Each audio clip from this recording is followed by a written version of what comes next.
Hello and welcome, folks. I see people coming on in. As soon as we hit a critical mass of numbers in maybe 1 minute or so, we will get started.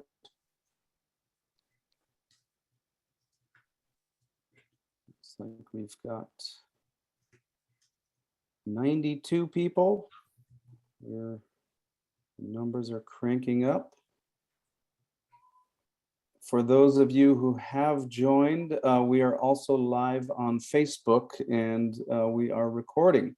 So we are just about to top 100 participants, and we'll just wait another 30 seconds or so before we dive in. We have a very packed agenda, so I don't want to wait too long.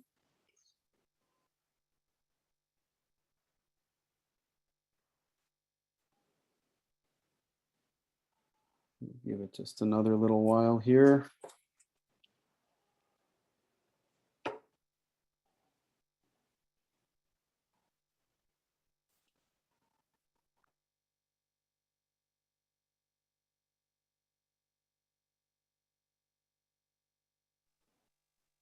Looks like the number of participants is sort of leveled off. So now that we're a couple of minutes in here, I think I am just gonna get us started.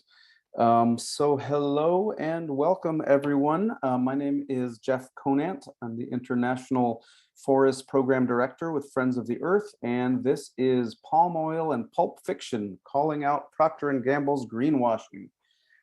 Thank you so much for joining us. For the next hour, we will be learning about the ways in which Procter & Gamble, the world's largest consumer goods company, is involved in devastating the world's forests, and what we can do at a very practical level to transform the company's practices.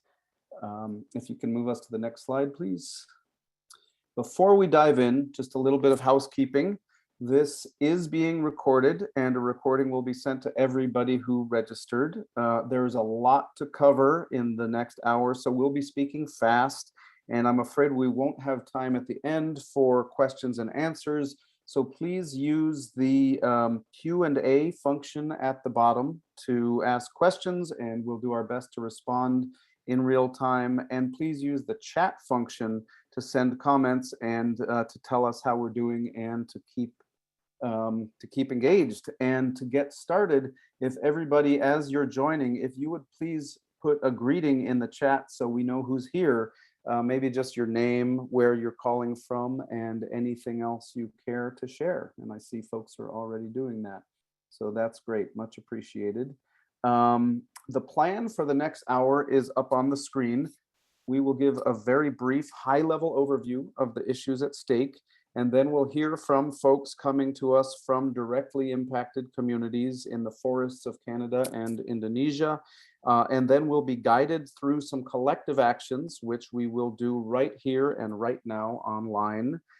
After that, we'll hear from a member of the Gamble family who is taking action to use their legacy to turn Procter & Gamble around, and who some of you might have seen on CBS News this morning. And finally, we'll let you know what's next and how to stay involved. Next slide, please. So just diving right in. I have a piece of paper here to read from. Just diving right in, when we talk about forests, we're talking about a nexus of issues, from climate change to emerging infectious diseases to biodiversity loss to human rights. Forests lie at the nexus of all of that. Forests, first and foremost, for our purposes right here and right now, are critical to the climate. Of course, forests absorb CO2 from the atmosphere, and when they're cut down, they release that CO2 back into the atmosphere. If tropical deforestation were a country, it would rank third in CO2 emissions after China and the US. So that just gives you a sense of how crucial deforestation is to the climate issue. There's no way to get through the climate crisis without saving and protecting healthy forests worldwide. Something that's come to light just for many of us in the last 2 years, I'd say, is that forests are also not only the lungs of the planet, they are the planet's immune system. Forests are such reservoirs of biodiversity that they can prevent the spread of zoonotic viruses that spread from animals to humans, and deforestation and other land use change is the leading cause of emerging infectious diseases. If I could get the next slide, please. Forests are also critical to maintaining biodiversity. Of course, when we lose forests, we lose species, and it's happening at a terrifying rate. Some of the species facing extinction right now, just due to the palm oil industry, which we'll get into, are orangutans, Sumatran rhinos, Sumatran tigers, Asian and African elephants, and chimpanzees. And for this reason alone, the palm oil industry simply needs to stop expanding into the world's forests. And then deforestation is also a massive human rights issue, as worldwide 4 environmental and human rights defenders are literally murdered every week for defending their territories. And that is not to even mention labor abuses and all of the other forms of human rights abuses and abuses of indigenous peoples' rights, specifically that are linked to global deforestation. In sum, one way that I like to think about this is our goal ultimately is to free the world's forests from the chains of the market and put them back into the web of life where they belong. If I could get the next slide, please. So how does this bear on the world's largest consumer goods company? Procter & Gamble sources massive quantities of palm oil for its soaps and shampoos, Head & Shoulders and Gillette and other household brands.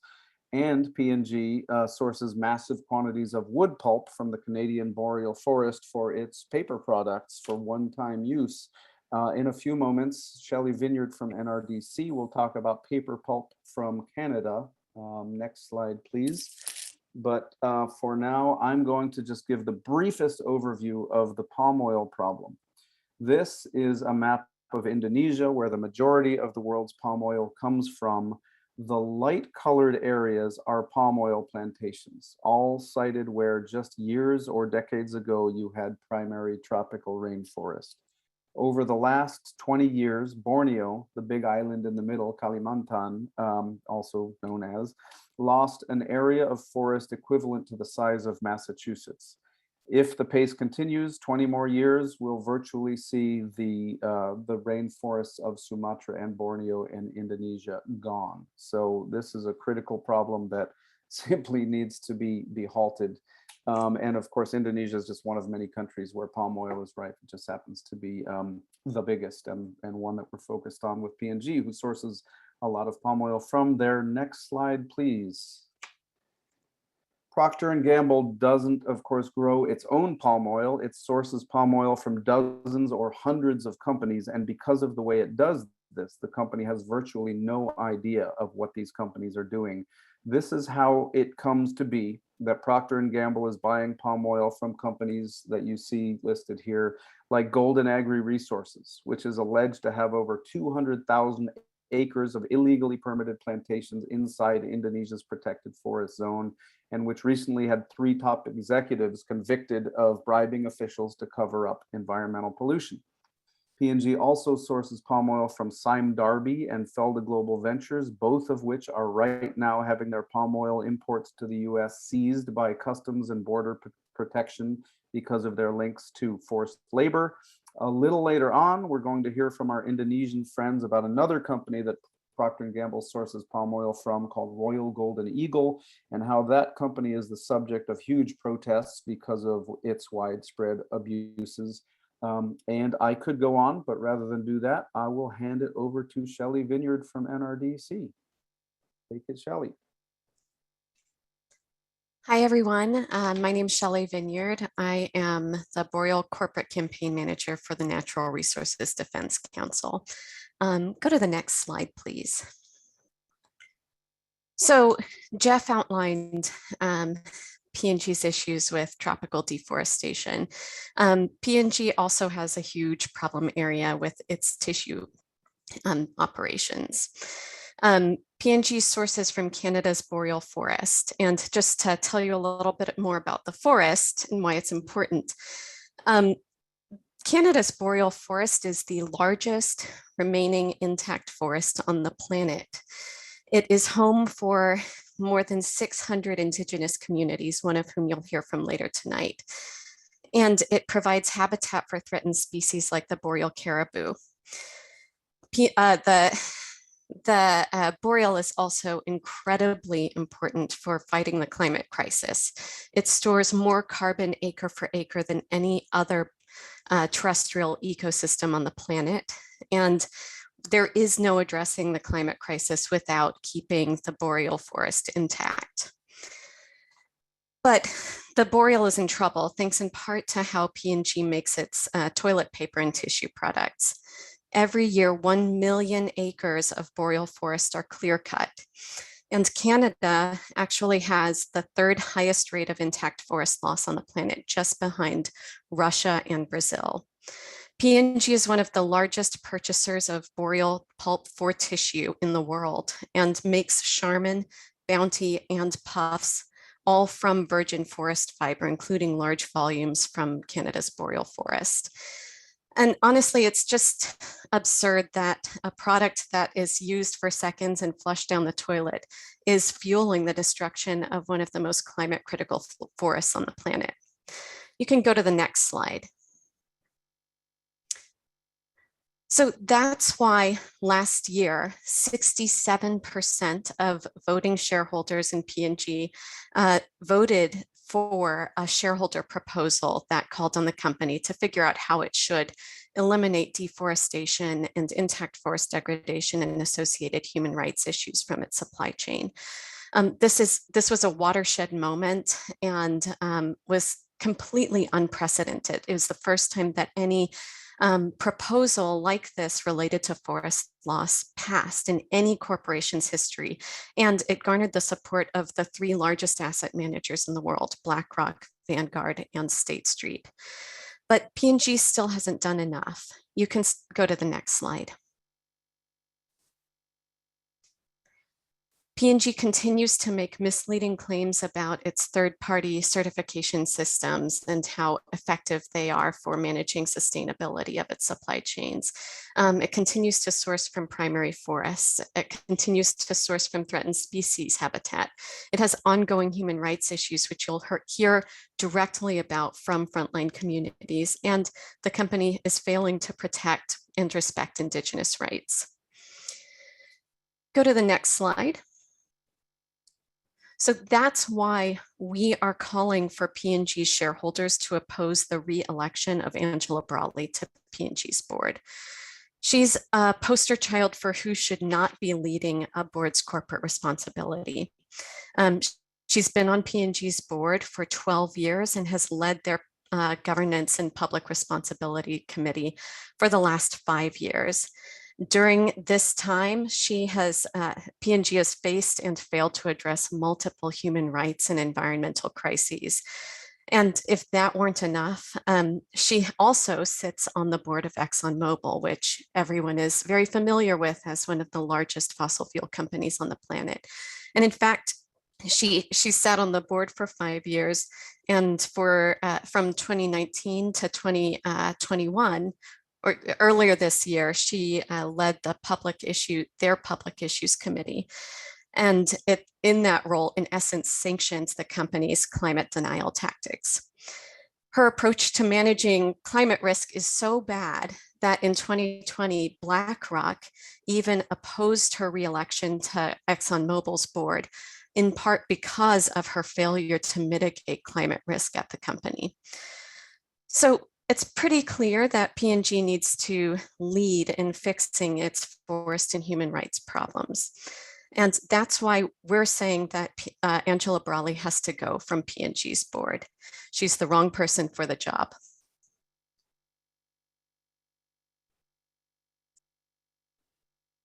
And so that's why the effort here today, when we get to our concrete action section, is going to be, as we say, to flush P&G directors, to get Angela Brawley off the board of this company and replaced with somebody who can actually take this company in a good direction. with that, I'm hoping that we have some sound from Mitchell Lands. If we could get the next slide, I want to introduce, and then we'll jump off the slides and just go to Mitchell's camera, I hope. Mitchell, can we hear you? I think we lost Mitchell, but I was just thinking I could get him on the phone, on my phone, and I can put him on speaker. Or we can just move on. Why don't we move on to Leonie from Indonesia while maybe behind the scenes we can try to get Mitchell back on. Mitchell is our representative from the Eagle Lake First Nation in Canada, but we're having obvious technical challenges here. So if Leonie is ready, and if we could move to the next slide, I would like to introduce the issue of Indonesian tropical rainforests, and we're going to hear from Leonie, who's with Rainforest Action Network over in Indonesia. Are you there, Leonie? Yeah, thanks, Jeff. Hello, everyone. My name is Leonie. I'm staying in Jakarta, Indonesia, and I work as a communication coordinator for Rainforest Action Network in Indonesia. So in August this year, Ran visit Pargamanan Bintang Maria community that live around Toba Lake in North Sumatra, together with CAS TPM. We are having interview with some community members, and one of them is Rajas that will be featured in the film. The Batak Toba people's land actually spans around 1,763 hectares, or almost 4,000 acres. And it's mostly forest, and it's defined by natural landmarks like two rivers named Aek Sihuliap and Aek Simongo. And the community there grow a particular plants. A little bit about this Pargamanan Bintang Maria is actually just one community that at least over like 23 indigenous Batak people and Batak communities that are in conflict with this pulp and paper company named Toba Pulp Lestari, or TPL, because TPL are clearing their land and forests. As TPL cleared the land, it destroyed the community forests, farms, and lucrative benzoin forests. According to the community, hundreds of years old trees up to 3 meters in diameter were cut down during that time. As natural rainforests were cleared and converted to industrial pulp plantations, the planting of water-intensive eucalyptus trees dry up the local rivers and caused a range of negative social and environmental impacts to the community. These 23 Batak Toba indigenous communities, including Pargamanan Bintang Maria and other groups, have bonded together under Aliansi Gerak Rakyat Tutup TPL, or the People's Movement Alliance to shut down TPL, and are demanding ancestral lands to be returned.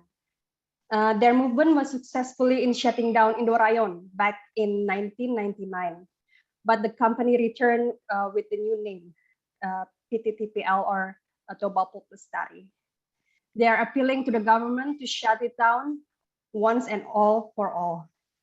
So this PT Toba Pulp Lestari is a pulp and paper company based in Lake Toba region in North Sumatra, Indonesia. This pulp giant is also associated with Royal Golden Eagle, or RGE. It's a group through the Indonesian tycoon with the founder and chairman of RGE Group, Mr. Sukanto Tanoto.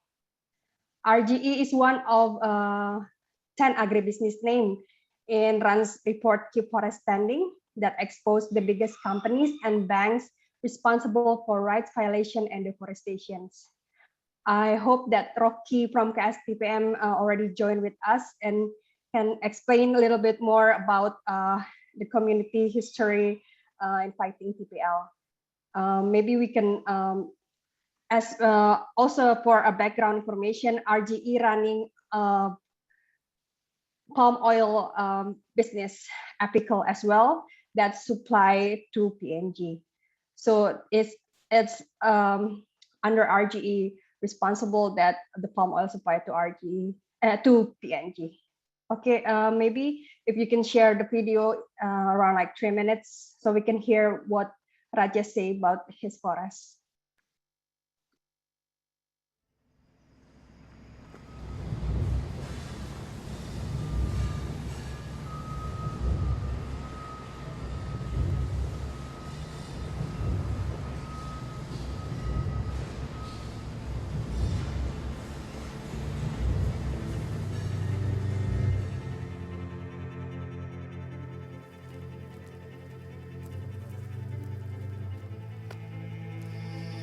Nama saya Rajesh Tanggang, umur 49.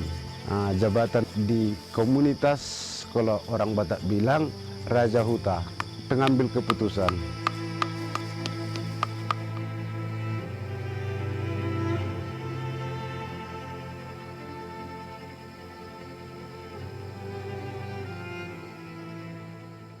Ancaman dari TPL ini, wah, udah luar biasa. Sampai ada orang-orang kawan-kawan yang meninggal gara-gara ancaman dari TPL. Dulu hutan itu masih bagus. Jadi zaman sekarang TPL masuk, lama-kelamaan udah merajalela. Babat semua, orang datang dari kampung mau ke hutan, dilihat udah tumbang kemenannya.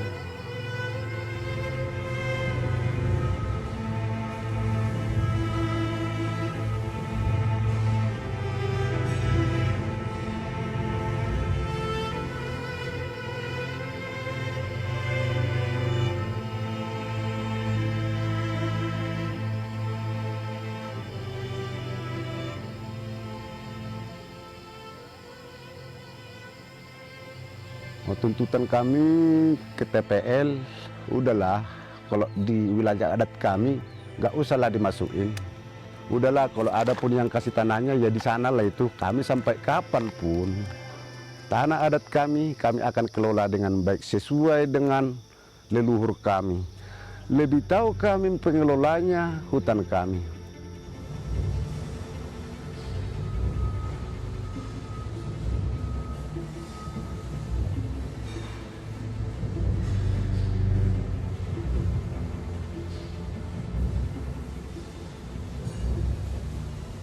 Bagi pembeli produk-produk TPL, nggak usahlah dibeli. Karena apa? Kalau si pembelinya ikut juga membunuh kami, anak cucu kami.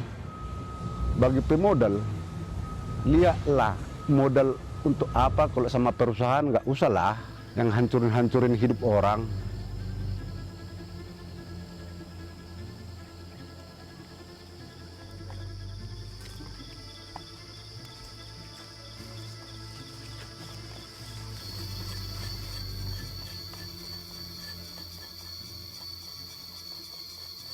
Hutan ini sumber penghasilan, kebutuhan sehari-hari tombak.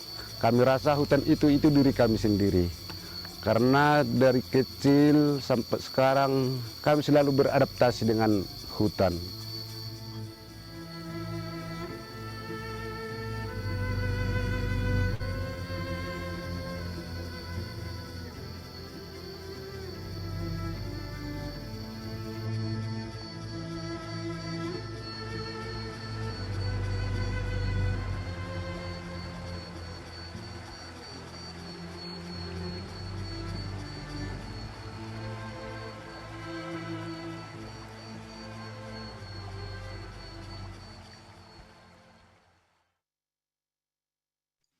Yeah, thank you.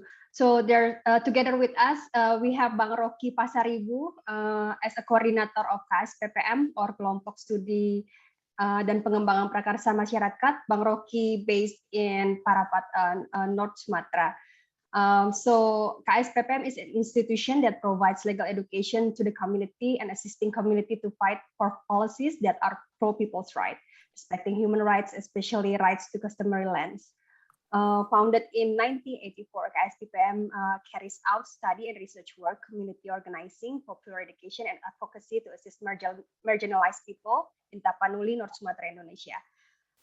So I will just give time for Bang Rocky to explain about how TPL kind of like works and kind of like violating rights of community in Toba. Bang Rocky, silakan Bang Rocky perkenalkan diri, lalu mungkin bisa cerita sedikit bagaimana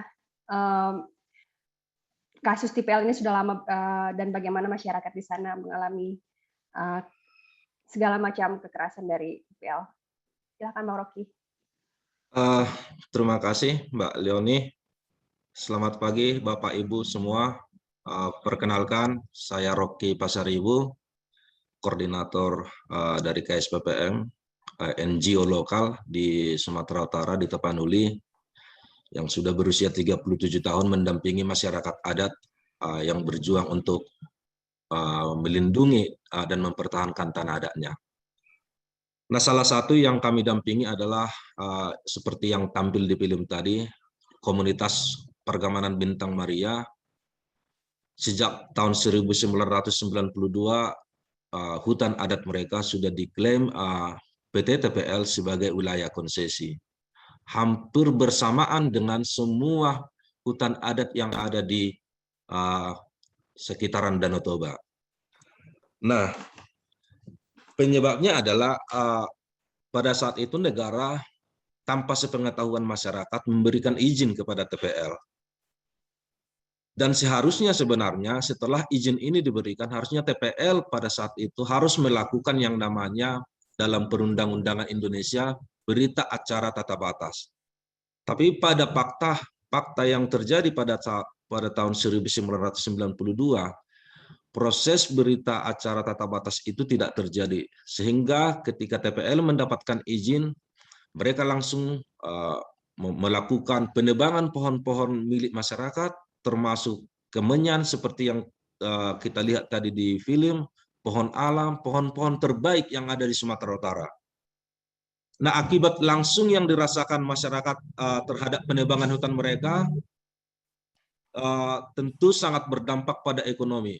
Seperti yang diceritakan oleh Pak Raja Sitanggang di komunitas pergamanan Bintang Maria, bahwa salah satu mata pencarian mereka sejak dulu sampai sekarang adalah kemenyan, dan itu akhirnya ditebang oleh PT TPL. Nah, akibat dari itu saat ini sebenarnya sudah masyarakat adat Batak sudah pun sangat marah dengan kondisi ini. TPL ini bukan hanya lagi melakukan penebangan, tetapi seringkali juga melakukan kriminalisasi, intimidasi kepada masyarakat yang mencoba mempertahankan tanah adatnya. Dan yang terbaru sekitar bulan 5 kemarin, mereka bahkan melakukan kekerasan terhadap 12 orang masyarakat di Natumingka akibat mempertahankan tanah adatnya. Dan sejak bulan Mei yang lalu, masyarakat di Danau Toba sangat marah dan sangat bersepakat pada akhirnya bahwa TPL ini tidak boleh lagi ada di kawasan Danau Toba. Ini sudah berjalan selama 4 bulan kurang lebih, gerakan-gerakan untuk menutup perusahaan ini semakin kuat, dan bahkan beberapa perwakilan gerakan ini sudah bertemu dengan Presiden Joko Widodo untuk menyampaikan permasalahan ini. Dan sampai saat ini, kami KSPPM bersama teman-teman NGO di lokal juga sedang berusaha untuk melakukan pengorganisasian dan advokasi agar secepatnya memang perusahaan ini ditutup dari kawasan Danau Toba. Nah, yang terakhir, konflik yang dialami oleh pergamanan Bintang Maria ini hanya salah satu dari 23 komunitas masyarakat adat sekarang yang sedang berkonflik dengan PT TPL. Hampir sama konflik yang mereka rasakan, yaitu perampasan terhadap tanah, kerusakan hutan yang dilakukan oleh PT TPL, kriminalisasi, intimidasi, hampir bersamaan semua yang dialami oleh masyarakat. Jumlah kepala keluarga yang terdampak akibat PT TPL di Sumatera Utara sekitar 5.000 kakak, dengan total luas wilayah adat dan hutan adat sekitar 27.500 hektar. Kira-kira itulah dulu untuk sementara teman-teman sebagai penjelasan dari kasus yang dialami oleh masyarakat adat di Sumatera Utara. Terima kasih. Terima kasih Bang Rocky. Okay, Jeff, back to you. Thank you so much, Rocky and Leonie. It's great to have the presence of you guys from the front lines, from all the way across the world, from where many of us are. And again, Rocky is talking about one company that supplies P&G, and P&G sources palm oil from dozens or hundreds of companies, all facing similar complaints. I'd like to see if we can try again to get Mitchell on from the Eagle Lakes First Nation in Canada. Hi, so I have Mitchell here on the phone and we have him on camera. So let me know if you can hear. Mitchell, you want to test out?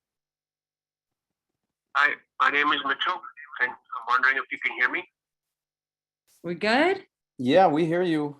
Please speak as clearly as you're able to, and go ahead. Okay. I used to work for a sawmill called. It used to be called Avenor Sawmill, but it is Domtar. And I quit working there after 11 years because of their tactics that they used. They were cutting the wood closest to the First Nations, and they were cutting second wood that has already been cut before. So hockey puck sized trees to make pulp or toilet paper. And they were clear cutting the trees right to the water line, the shoreline of the lakes. And we specifically told them that the root structure of the trees stops the erosion of and this acts like a filter.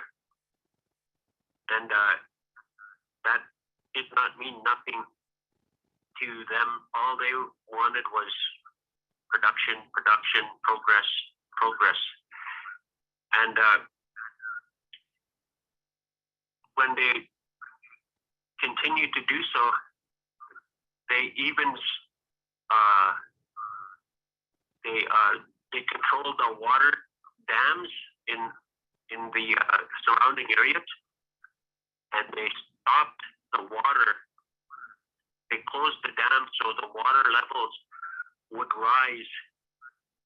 So our wild rice would not grow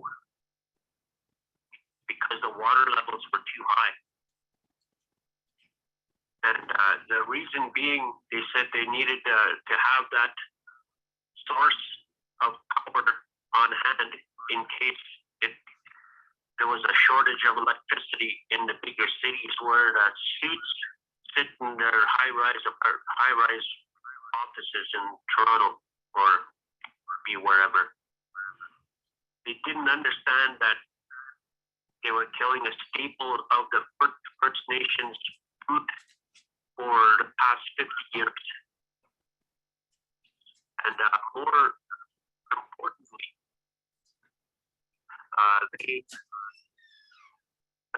the lake, Eagle Lake First Nation, has in the Treaty 3 area has 30% of the fresh water in Canada. And that the lake that we live in, Eagle Lake, next to, it freezes every winter, just like everywhere winter around in Canada. But if that lake acts as our refrigerator, where our fish and fresh water and is kept safe, and we have fresh fish throughout the winter. The lake acts as our refrigerator, our food source. The swamps, the trees, the plants, they all act as our where we get our medicines. From the roots, the leaves, the branches, and everything about the tree is what we consider our pharmacies. A pharmacy, that's where we get all our sacred medicines. And that is, the forest is under attack. They're cutting the trees all around our First Nations, around where we live, around our sister First Nations. And we have an Eagle Lake resource law. Manitou Aki Tuchetagin. And the 33 First Nations pretty much use that as a draft to make another resource law. Manitou Aki Nakinagewan. Those two resource laws have been in existence. It was pretty much a draft from 200-year-old scrolls that we've been living in harmony with the resources around us for the past 200 years. And government, big companies like Procter and Gamble, Domtar, they can write a document where the ink is not even dry on it yet, and it will supersede the 200-year-old documents which states how we've lived in harmony with the resources around us. Not one resource has ever been depleted because of how we practiced our resource laws and managed them effectively to this day. And Procter and Gamble, I call them the suits in the high rise. When they see a 300, 200-year-old tree, what we see is medicines,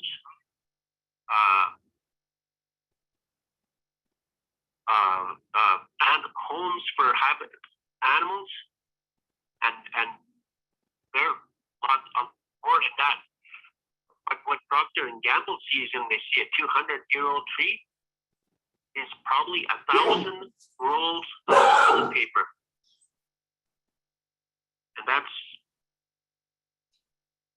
says a lot about where their priorities are as far as managing the resources in Canada responsibly. I feel so bad for the First Nations around us who are being corrupted by these big companies. We held off and said no to the Headlands claim of that the government has offered us, I think, $27 million. And we said, no, we want our land left as is. Don't touch it. Yet they have the $27 million apple in front of our financially starved sister First Nations, and they took it. They signed, and now those companies continue to corrupt the financially starved First Nations around us. They prey on the poverty of the people in the surrounding area. We protect what we have around us in our own 26 square kilometers. But yet, we're still fighting to keep the wolves at bay. If they could, they would come and cut everything, all our trees down tomorrow. Were it not for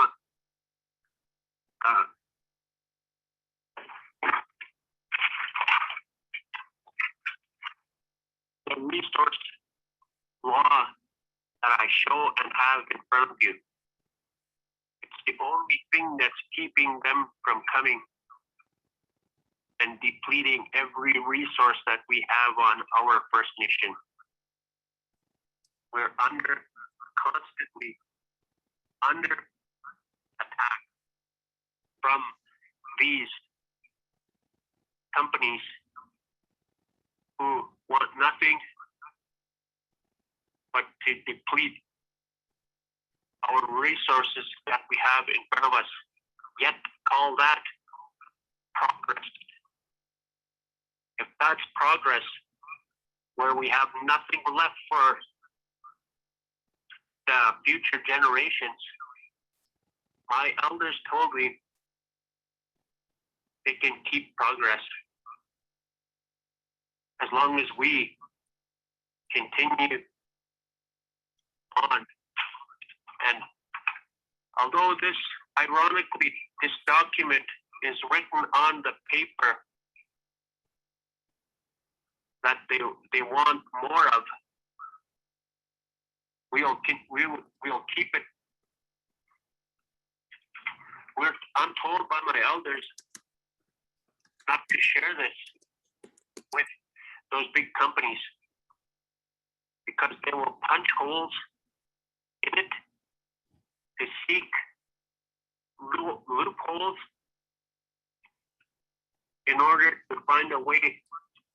So this means nothing.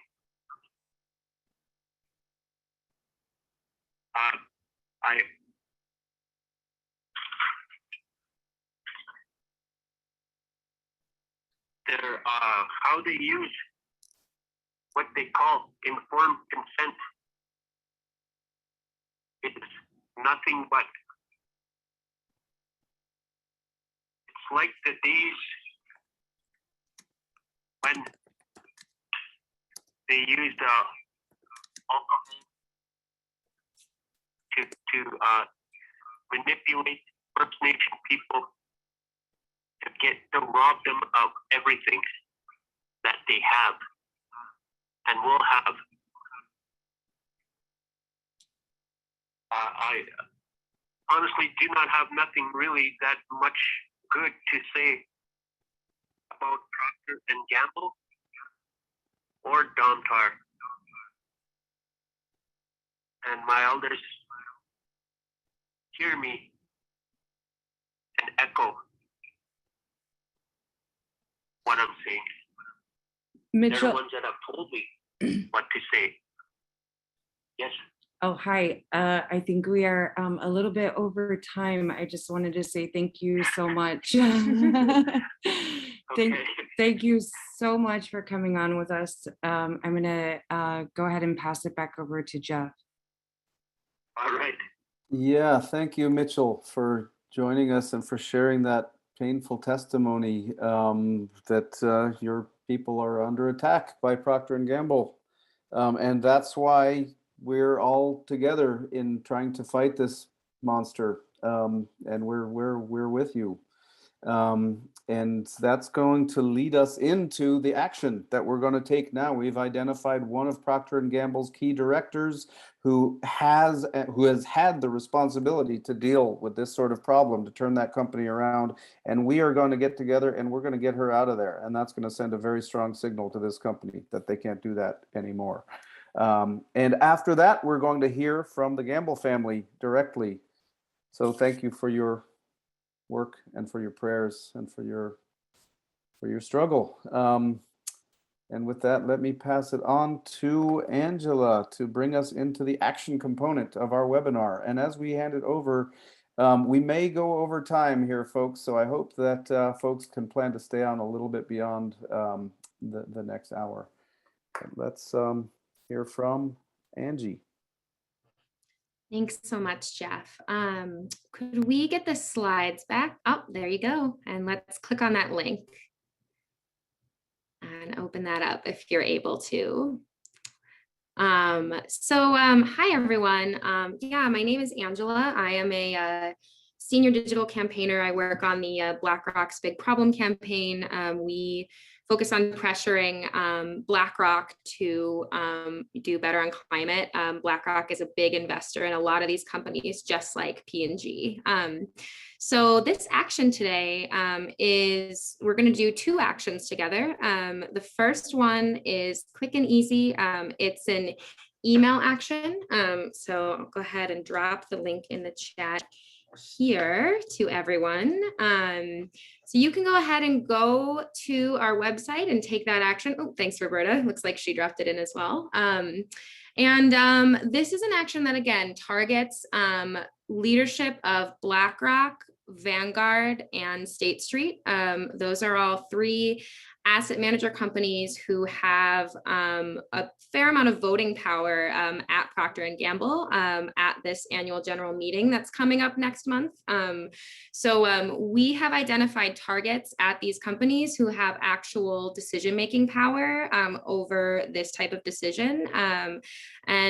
Strategists from different organizations have come together to develop a message that makes the most sense, kind of speaks their language, and is trying to get them to vote the right way at this upcoming annual general meeting.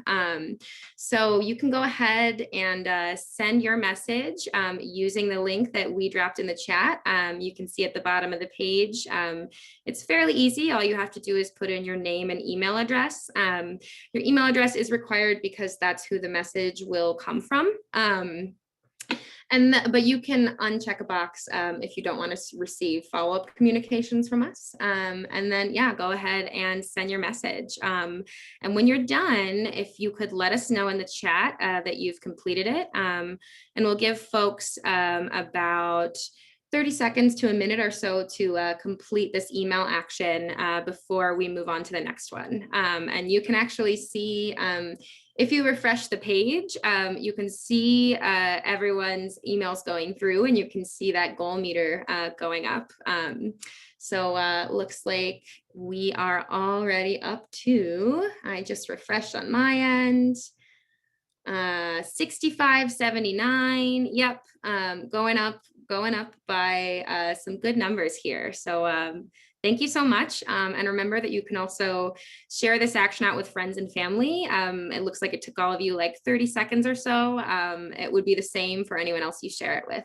So remember that you can also be a messenger by letting people know about, things that they can do to get involved. And with that, I will pass it over to Mary, my good friend Mary, who's going to talk about another action we have to try and pressure P&G to stop engaging in deforestation. Yeah, thank you so much. And thank you for those really powerful testimonies. We're going to where the real power is. Just like BlackRock, Vanguard, and State Street have outsized power, your state treasurer really has a lot of power. And together, state treasurers in the United States have oversee investments of over $5.1 trillion. So just like the asset managers, they have real outsized power. And when it comes to P&G's decision-making, their voices count. And so we're really going to this node of power to stop the deforestation and the human rights abuses that we just heard about. And here's another thing, your state treasurer is elected in most states. So when constituents speak up, they need to listen. So similar to the email page, you will be led to a call-in page. And we've provided a script that you can certainly personalize because teachers, union members, and state workers depend on their state pension plan for retirement. So on this page, there'll be a pull-down menu, or you can type your state in. And some of the phone numbers that you'll be automatically brought to will go right to the treasurer's administrative support. Some you'll need to listen a little bit and punch in the right numbers. For instance, in New Jersey, you'll press number 6 and leave a message. Minnesota, you'll press number 3 for pensions. And Massachusetts, you'll be connected to the pension board member main number. And since we're calling after hours in some places, there may be automated messages, but let's just try our best. And so when you click make the call button, the system will call your phone and patch you through. So no one will see your phone number. And the call script will come up when you click that make the call. So please have your phone ready and let us know when you're finished. And thank you again for being here. And let's make a few phone calls. And I think, Angie, those phone calls are counted. And so it'll be so fun when the state treasurers and pension board members come into the office and listen to their phone and say, what are these constituents?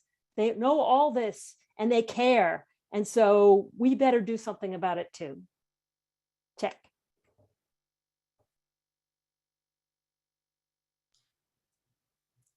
Awesome. Thanks so much, Mary. So yeah, we're just going to give you about 3 minutes or so to go through and actually make your calls. So again, there will be a script for what you can say once you press make the call. And again, don't be afraid to leave a message if that's what ends up happening to you. But yeah, we'll give you a couple minutes here to get those calls done. Oh, and if you do have questions, you can put them in the chat, and Mary and I and the other panelists will do our best to answer them. So we will leave radio silence for just a few minutes here so folks can do this. And we may go a little bit past the hour, but this is the last of our 2 actions. So we can feel really good that we've gotten some action on this company. And after this, we'll hear from the Gamble family, and then we'll learn how to stay involved, and then we'll wrap it up. So at worst, we may go just a few minutes past the hour. So I hope everybody will please stay on. For now, make your phone calls.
Thanks to those of you who are giving feedback about some of the numbers not working or being told to call back. You are some of the first people who are using this tool, so that is great feedback that we will incorporate for the future.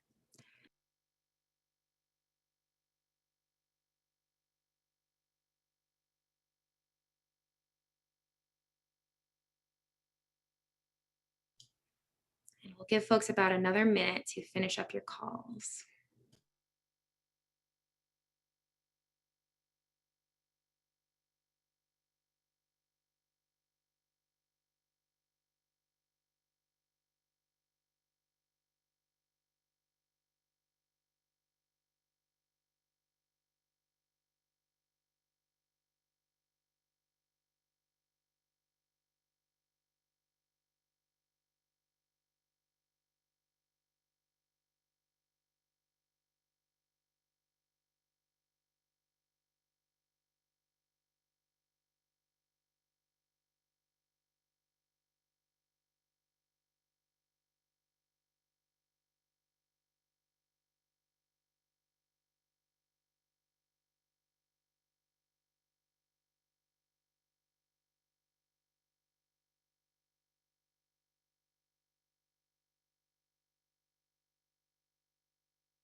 All right, I think we'll give, looks like folks are starting to wrap up wrap up their calls. And yeah, we'll send this out to folks, so you have the link later on.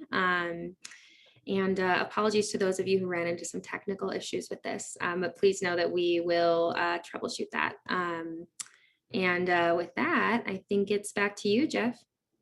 Thank you, Angela. And let me just say, when we the vote at Procter & Gamble that Shelley mentioned last year, where 67% of shareholders voted for Procter & Gamble to deal with deforestation, a major reason why that happened was because of tools just like this, was because we got state treasurers and state pension funds and the big three asset managers to vote in a way that they otherwise would not have. So every little bit helps, and thank you for that. And with that, I'm really thrilled to introduce Justine Epstein, from who is a representative of the Gamble family. And some of you may have seen Justine on CBS News this morning. Justine's been organizing with their family to hold Procter & Gamble accountable for deforestation and human rights abuses since last year, as a sixth-generation descendant of James Gamble. So please, Justine, take it away. Thank you so much, Jeff. Can you hear me, everybody? Okay. Yeah, we hear you. Great. Well, it's an honor to be here with you all. My name is Justine Epstein, and as Jeff mentioned, I'm the sixth-generation descendant of James Gamble, the co-founder of Procter & Gamble, who founded the company in 1837 in Cincinnati, Ohio. And since then, the company has grown to become one of the largest home goods companies and multinational corporations in the world. And growing up, the company was always lauded within my family as a company to be proud of, especially for the work that they did to ensure that workers had stock options early on, and with their advertising campaigns to support queer and trans rights, as well as racial justice issues.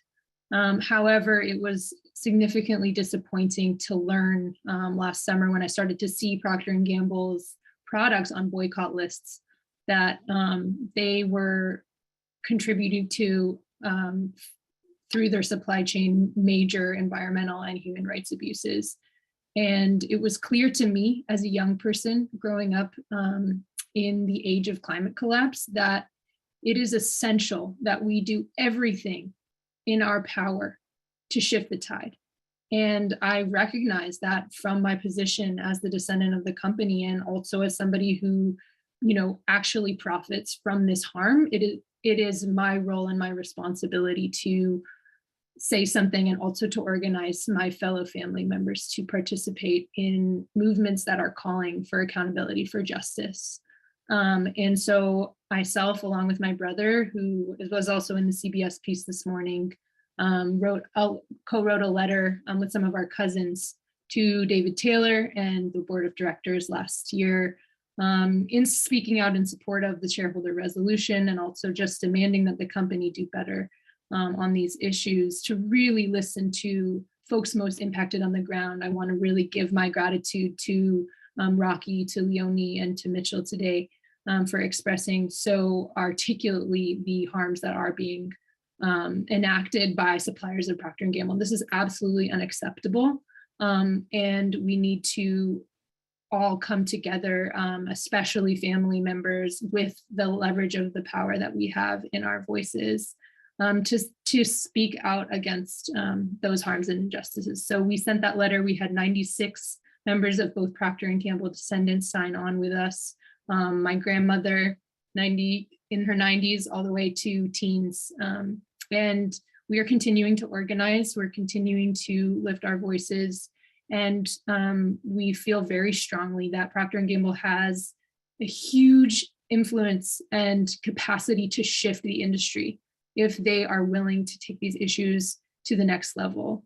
Under no circumstances is it okay to be clear-cutting our last chance against climate collapse with the boreal forest, and they need to be investing radically in recyclable content and and also taking strong stands towards free, prior, and informed consent, as well as human rights, addressing human rights issues and listening to communities. So thank you so much for all of the actions that you've taken today. It really means a lot to me personally, as somebody deeply committed to this campaign, and I hope that we can continue to build power together.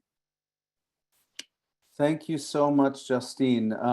Wow, so powerful. We're going to begin to wrap up. I just want to say that, I mean, I think all of us feel very acutely that we're in an era of great turning where we can either let the corporate-led climate collapse engulf all of us, or we can take collective actions to change everything in our power. And the fact that the Procter and Gamble family is stepping up to turn this company around, to me, is just a tremendous sign of the kinds of action we're seeing now. So thank you, Justine. And with that, I'm going to hand it back to Angela to tell us what's next and how to stay involved. Awesome. Yeah, thanks so much, Jeff. Thank you so much, Justine. And yeah, just echoing what everyone has said about all the speakers today. Really, really powerful, important voices on the call tonight. So yeah, what's next? Thanks so much again to everyone who joined us tonight. So there's a bunch of things coming up, even in just the next few months. So the Png Shareholder Meeting itself is happening on October 12th. I believe that's a Tuesday, but I'm not positive. And it's happening at noon Eastern. So this meeting will be live streamed on the Stand.Earth Facebook page. So if you're curious about what happens there or some of the processes, how this vote goes, definitely check that page out, watch the live stream. If you're located in Cincinnati, you can actually also show up at the Png headquarters on the day of the AGM, annual general meeting, and join other folks there to see what happens. So up through October 12th, we're going to be continuing our campaigns for the Png shareholder meeting. So, you know, these actions that we did today and that page will all stay relevant through the 12th. So definitely go ahead and share those out to your networks over the next few weeks. We also have a timeline where a lot of different climate organizations, activists, impacted communities are pushing towards this big UN climate change conference that's happening in early November. So we're all trying to push corporate targets to do things like released science-based decarbonization plans. We're pushing back on a lot of their corporate greenwashing or green marketing campaigns, and really trying to use this conference as an organizing moment to get them to take action. So there are a lot of opportunities to get involved on that front. As far as pressuring asset managers, you know, some of the biggest investors in Png, they also invest in a lot of other, you know, fossil fuels, other companies that drive deforestation. We're actually having a week of action to target BlackRock next week. So there are events happening in different places across the country. And we'll share out some links for how you could get involved in that if you're interested. And our Vanguard campaign is pretty newly underway, but that one is also launching how to target with info about how you can push back on Vanguard. You know, Vanguard loves to talk about how they are investing in folks' futures, but you can't really invest in a future if you're also contributing to making a pretty bleak future for all of us. And then lastly, we have a big global day of action being planned on October 29th. That link, the Fossil Free Future link, is for more info about that. All kinds of corporate targets that are driving climate chaos are involved in that October 29th day of action. And there are seriously demonstrations happening all over. So definitely check out that map and see if there's anyone happening near you. If not, there's a lot of info about how you could organize an action on that day in solidarity with other folks who are planning stuff across the world to target some of these corporations who are, you know, really responsible for climate destruction. So yeah, more to come. Again, we'll also send all this out via email to folks who attended, just so that you have it and you can go from there. And yeah, we'll see you in future things. Jeff, do I go back to you here? Just to wrap it up, thank you so much, Angela. And it looks like almost everybody stayed on past the hour, so really appreciated. Thank you all so much for joining us and for listening. I want to give a special thanks to Mitchell for the incredible effort to call in from far northern Canada, and to Leonie and Rocky and the interpreters all coming in from Indonesia at an insane time in the morning. And to everybody for tuning in and for your deep commitments to ending the climate crisis and holding Procter & Gamble accountable. With that, we'll let you go, and good afternoon, good evening, good night, everyone. Thank you. Thank you all.